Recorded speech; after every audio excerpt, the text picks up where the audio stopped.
So it seems to be indeed. Everyone takes, everyone gives, such is life.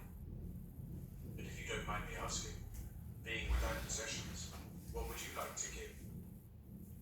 Everyone gives what he has. The warrior gives strength, the merchant gives merchandise, the teacher teachings, the farmer rice, the fisher fish. Yes, indeed. And what is it now, what you've got to give? What is it that you've learned, what you're able to do? I can think, I can wait, I can fast. That's everything. I believe that's everything. And what's the use of that? For example, the fasting. What is it good for?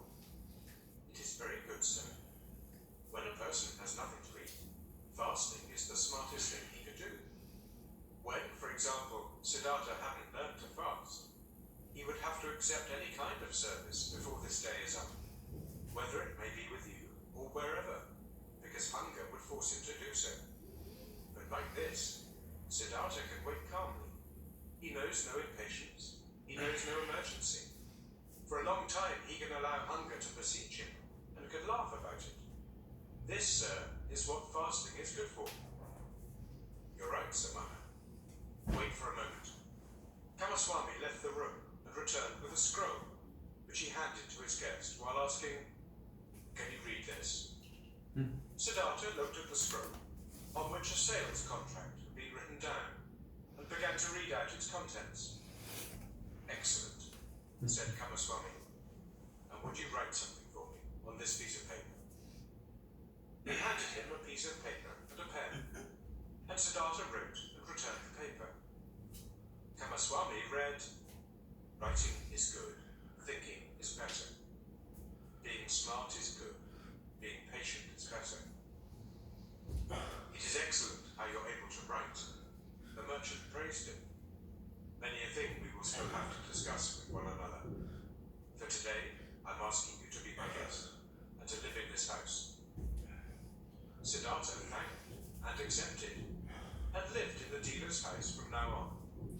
Clothes were brought to him, and shoes, and every day the servant prepared a bath for him. Twice a day a plentiful meal was served, but Siddhartha only ate once a day, and ate neither meat nor did he drink wine. Kamaswami told him about his trade, showed him the merchandise and storage rooms, showed him calculations. Siddhartha got to know many new things. He heard a lot and spoke little. And thinking of Kamala's words, he was never subservient to the merchant, forced him to treat him as an equal. Yes, even more than an equal. Kamaswami conducted his business with care, and often with passion. But Siddhartha looked upon all of this as if it was a game, the rules of which he tried hard to learn precisely, but the contents of which did not touch his heart. He was not in Kamaswami's house for long, when he already took part in his landlord's business. But daily, at the hour appointed by her, he visited beautiful Kamala, wearing pretty clothes, fine shoes, and soon he brought her gifts as well. Much he learned from her red, smart mouth. Much he learned from her tender, supple hand. Him who was, regarding love, still a boy, and had a tendency to plunge blindly and insatiably into lust, like into a bottomless pit. Him she taught, thoroughly starting with the basics, about that school of thought which teaches that pleasure cannot be taken without giving pleasure, and that every gesture, every caress, every touch, every look, every spot of the body, however small it was, had its secret, which would bring happiness to those who know about it and unleash it. She taught him that lovers must not part from one another after celebrating love, without admiring the other, without being just as defeated as they have been victorious, so that with none of them should start feeling fed up or bored, and get that evil feeling of having abused or having been abused. Wonderful hours he spent with a beautiful and smart artist, became her student, a lover, a friend. Here, with Kamala, was the worth and purpose of his present life, not with the business of Kamaswami. The merchant passed passed the duties of writing important letters and contracts onto him, and got into the habit of discussing all important affairs with him. He soon saw that Siddhartha knew little about rice and wool, shipping and trade, but that he acted in a fortunate manner, and that Siddhartha surpassed him, the merchant, in calmness and equanimity, and in the art of listening and deeply understanding previously unknown people. This Brahman, he said to a friend, is no proper merchant, and will never be one. There is never any passion in his soul when he conducts our business, but he has that mysterious quality of those people to whom success comes all by itself, whether this may be a good star of his birth, magic, or something he has learned among some others. He always seems to be merely playing with our business affairs. They never fully become a part of him. They never rule over him. He is never afraid of failure. He is never upset by a loss. The friend advised the merchant, give him from the business he conducts for you a third of the profits, but let him also be liable for the same amount of the losses when there is a loss. Then he'll become more zealous. Kamaswami followed the advice, but Siddhartha cared little about this. When he made a profit, he accepted it with equanimity. When he made losses, he laughed and said, well, look at this. So this one turned out badly. It seemed indeed as if he did not care about the business. At one time, he travelled to a village to buy a large harvest of rice there, but when he got there, the rice had already been sold to another merchant. Nevertheless, Siddhartha stayed for several days in that village, treated the farmers for a drink, gave copper coins to their children, joined in the celebration of a wedding, and returned extremely satisfied from his trip. Kamaswami held against him that he had not turned back right away, that he had wasted time and money. Siddhartha answered, stop scolding, dear friend. Nothing was ever achieved by scolding. If a loss has occurred, let me bear that loss. I am very satisfied with this trip. I have gotten to know many kinds of people. A Brahmin has become my friend. Children have sat on my knees. Farmers have shown me their fields. Nobody knew that I was a merchant. That's all very nice, exclaimed Kamaswami indignantly. But in fact you are a merchant after all. One ought to think. Or might you have only travelled for your amusement? Surely, Siddhartha laughed. Surely I have travelled for my amusement. For what else? I have gotten to know people and places. I have received kindness and trust. I have found friendship. Look, my dear, if I had been Kamaswami, I would have travelled back, being annoyed and in a hurry, as soon as I had seen that my purchase had been rendered impossible, and time and money would indeed have been lost. But like this, I've had a few good days. I've learned, had joy. I've neither harmed myself nor others by annoyance and hastiness.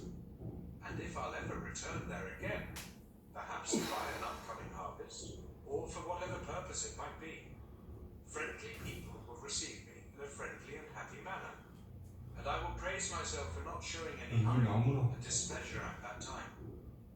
So leave it as it is, my friend, and don't harm yourself by scolding.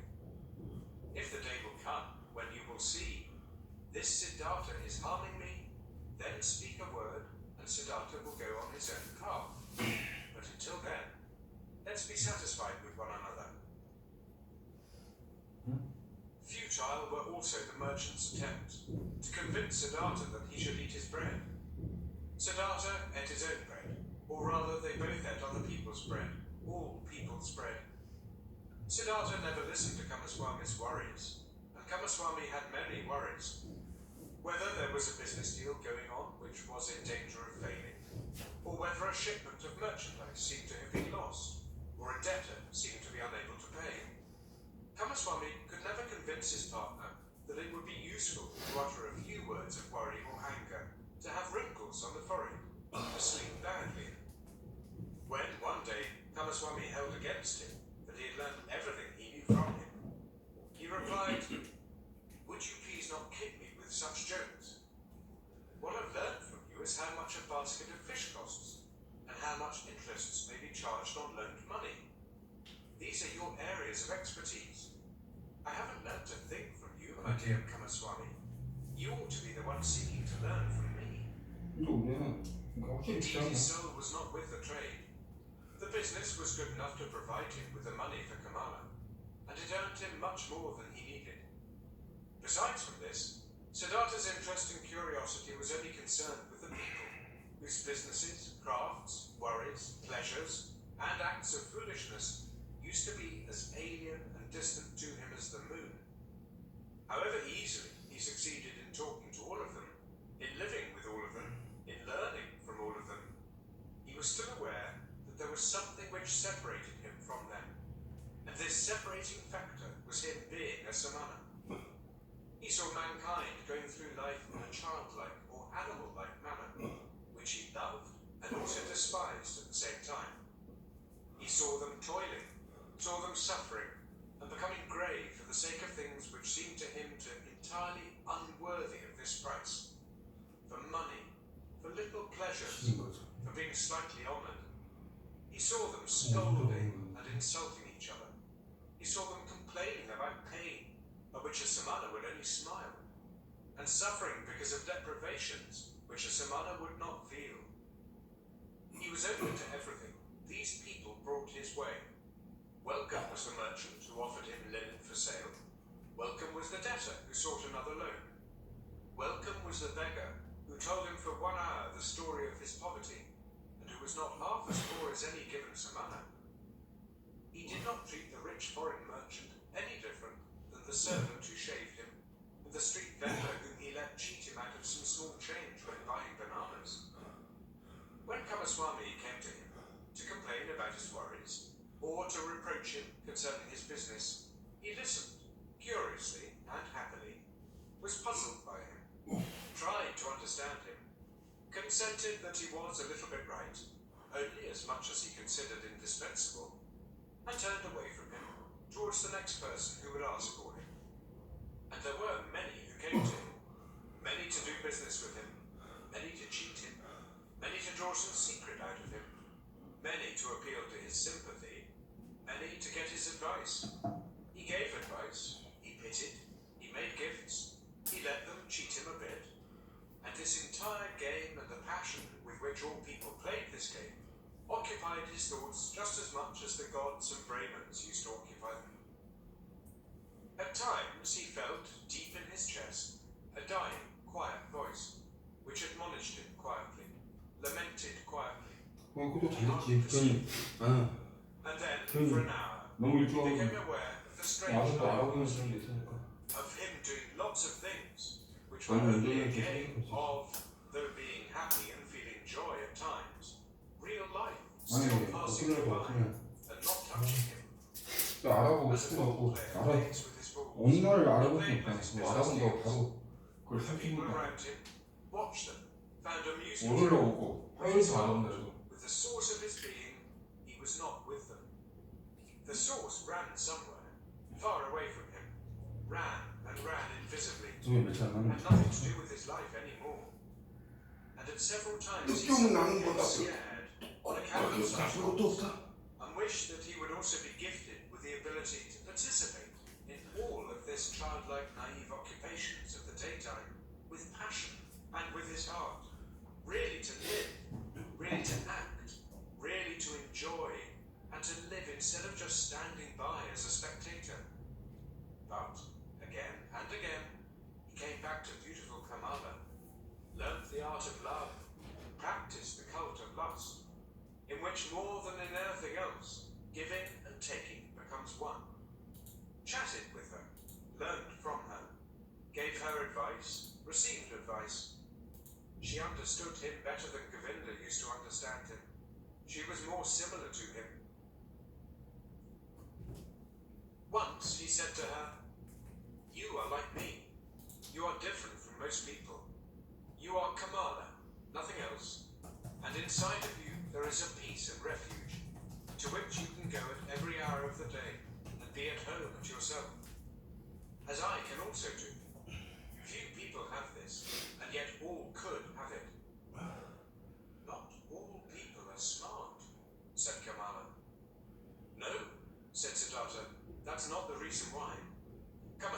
is just as smart as I, and still has no refuge in himself. Others have it, who are small children with respect to their mind. Most people, Kamala, are like a falling leaf, 조식이랑 세잔 섞고 which 있어. is blown and is turning around through the air 가게가 and wavers and tumbles to the ground. But others, a few, are like stars. They go on a fixed course. No wind reaches them. In themselves, they have their law and their course. Among all the learned men and samanas, of which I knew many, there was one of this kind, a perfected one. I'll never be able to forget him. It is that Gautama, the exalted one, who is spreading that teachings. Thousands of followers are listening to his teachings every day, follow his instructions every hour, but they are all falling leaves. Not in themselves they have teachings and a law. Kamala looked at him with a smile. Again, you're talking about him, she said. Again, you're having a samana's thoughts. Siddhartha said nothing, and they played the game of love, one of the 30 or 40 different games Kamala knew. Her body was flexible, like that of a jaguar, and like the bow of a hunter. He who had learnt from her how to make love was knowledgeable of many forms of lust, many secrets. For a long time, she played with Siddhartha, enticed him, rejected him, forced him, embraced him, enjoyed his masterful skills, until he was defeated and rested exhausted by her side. The courtesan bent over him, took a long look at his face, at his eyes which had grown tired. You are the best lover, she said thoughtfully, I ever saw. You're stronger than others, more supple, more willing. You've learned my art well, Siddhartha. At some time, when I'll be older, I'd want to bear your child. And yet, my dear, you've remained a samana. And yet, you do not love me. You love nobody. Isn't it so? It might very well be so, Siddhartha said tiredly. I am like you. You also do not love. How else could you practice love as a craft? Perhaps people of our kind can't love. The childlike people can. That's their secret. Chapter 4. Awakening. When Siddhartha left the grove, where the Buddha, the perfected one, stayed behind, where Govinda stayed behind, then he felt that in this grove, his past life also stayed behind and parted from him. He pondered about this sensation, which filled him completely, as he was slowly walking along. He pondered deeply, like diving into a deep water. He let himself sink down to the ground of the sensation, down to the place where the causes lie, because to identify the causes, so it seemed to him, is the very essence of thinking. And by this alone, sensations turn into realizations, and are not lost, but become entities, and start to emit, like rays of light, what is inside of them. Slowly walking along, Siddhartha pondered. He realized that he was no youth anymore, but had turned into a man. He realized that one thing had left him, as a snake is left by its old skin.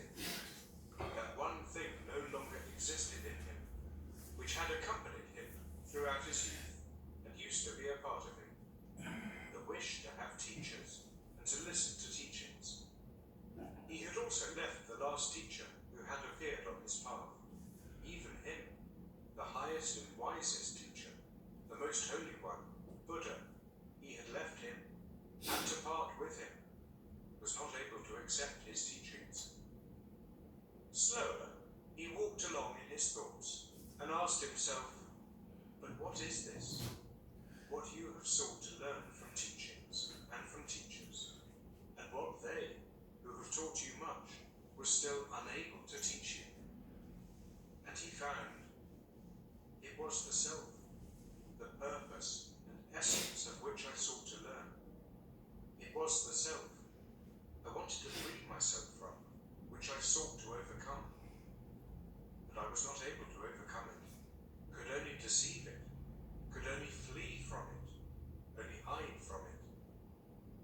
Truly, no thing in this world has kept my thoughts thus busy as this, my very own self, this mystery of me being alive, of me being one and being separated and isolated from all others, of me being Siddhartha. And there is no thing in this world I know less about than about me, about Siddhartha. Having been pondering while slowly walking along, he now stopped as these thoughts caught hold of him. And right away another thought sprang forth from these, a new thought, which was that I know nothing about myself, that Siddhartha has remained thus alien and unknown to me, stems from one cause, a single cause. I was afraid of myself. I was fleeing from myself. I searched Atman. I searched Brahman. I was willing to dissect myself and peel off all of its layers, to find the core of all peels in its unknown interior, the Atman, life, the divine part, the ultimate part. But I had lost myself in the process. Siddhartha opened his eyes and looked around. A smile filled his face, and a feeling of awakening from long dreams flowed through him, from his head down to his toes. And it was not long before he walked again, walked quickly, like a man who knows what he has got to do. Oh, he thought, taking a deep breath. Now I would not let Siddhartha escape from me again. No longer. I want to begin my thoughts and my life with Atman and with the suffering of the world. I do not want to kill and dissect myself any longer, to find a secret behind the ruins. Neither Yoga Veda shall teach me any more, nor Atharva Veda, nor the ascetics, nor any kind of teachings. I want to learn from myself, want to be my student, want to get to know myself, the secret of Siddhartha. He looked around, as if he was seeing the world for the first time.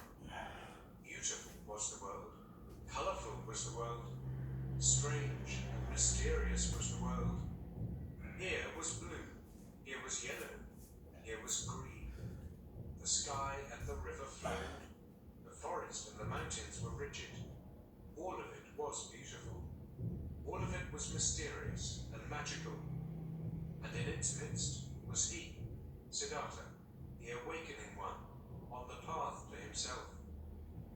All this yellow and blue, river and forest, entered Siddhartha for the first time through the eyes, was no longer a spell of Mara, was no longer the veil of Maya, was no longer a pointless and coincidental diversity of mere appearances, despicable to the deeply thinking Brahman, who scorns diversity, who seeks unity. Blue was blue, river was river, and if also in the blue and the river, in Siddhartha, the singular and divine lived in, so it was still that very divinity's way and purpose, to be here yellow, here blue, there sky, there forest, and here Siddhartha. The purpose and the essential properties were not somewhere behind the things, they were in them, in everything. How deaf and stupid have I been, he thought, walking swiftly along. When someone reads a text, wants to discover its meaning, he will not scorn the symbols and letters, call them deceptions, coincidence, and worthless hype. 이 동네 But he will 스윙이 read them. He will study and love them, letter by letter. But I wanted to read the book of the world and the book of my own being. I have, for the sake of a meaning I had anticipated before I read, scorned the symbols and letters. I called the visible world a deception, called my eyes and my tongue coincidental and worthless forms without substance. No, this is over. I have awakened. I have indeed awakened, and have not been born before this very day. In thinking these thoughts, Siddhartha stopped once again, suddenly, as if there was a snake lying in front of him on the path. Because suddenly, he had also become aware of this. He was indeed like someone who had just woken up, or like a newborn baby. He had to start his life anew, and start again at the very beginning. When he had left in this very morning from the grove Jetavana, the grove of that exalted one, already awakening, already on the path towards himself, he had every intention, regarded as natural and took for granted, that he, after years as an ascetic, would return to his home and his father. But now, only in this moment, when he stopped as if a snake was lying on his path, he also awoke to this realization. But I am no longer the one I was. I am no ascetic anymore. I am not a priest anymore. I am no Brahman anymore. Whatever should I do at home and at my father's place? Study, make offerings, practice meditation. But all this is over. All of this is no longer alongside my path. Motionless, Siddhartha remained standing there, and for the time of one moment and breath, his heart felt cold. He felt a cold in his chest, as a small animal, a bird or a rabbit, would when seeing how alone he was. For many years he had been without home and had felt nothing. Now he felt it. Still, even in the deepest meditation, he had been his father's son, had been a Brahman of a high caste, a cleric. Now he was nothing but Siddhartha, the awoken one. Nothing else was left. Deeply he inhaled, and for a moment he felt cold, shivered. Nobody was thus alone as he was. There was no nobleman who did not belong to the nobleman, no worker that did not belong to the workers, who found refuge with them, shared their life, spoke their language. No Brahman who would not be regarded as Brahmans and lived with them. No ascetic who would not find his refuge in the caste of the Samanas. And even the most forlorn hermit in the forest was not just one and alone. He was also surrounded by a place he belonged to. He also belonged to a caste in which he was at home.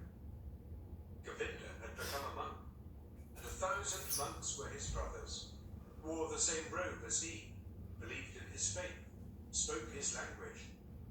But he, Siddhartha, where did he belong to? With whom would he share his life? Whose language would he speak?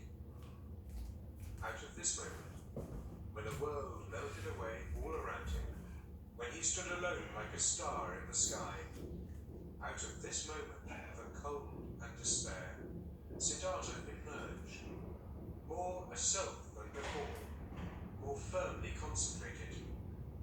He felt this had been the last tremor of the awakening, the last struggle of this birth. And it was not long until he walked again in long strides, started to proceed swiftly and impatiently, heading no longer for home, no longer to his father, no longer back. Second part, dedicated to Wilhelm Gunther, my cousin in Japan. Chapter 5, Kamala. Siddhartha learned something new on every step of his path, for the world was transformed, and his heart was enchanted. He saw the sun rising over the mountains with their forests, and setting over the distant beach with its palm trees. At night, he saw the stars in the sky in their fixed positions, and the crescent of the moon floating like a boat in the blue. He saw trees, stars, animals, clouds, rainbows, rocks, herbs, flowers, stream and river, the glistening dew in the bushes in the morning, distant high mountains which were blue and pale, birds sang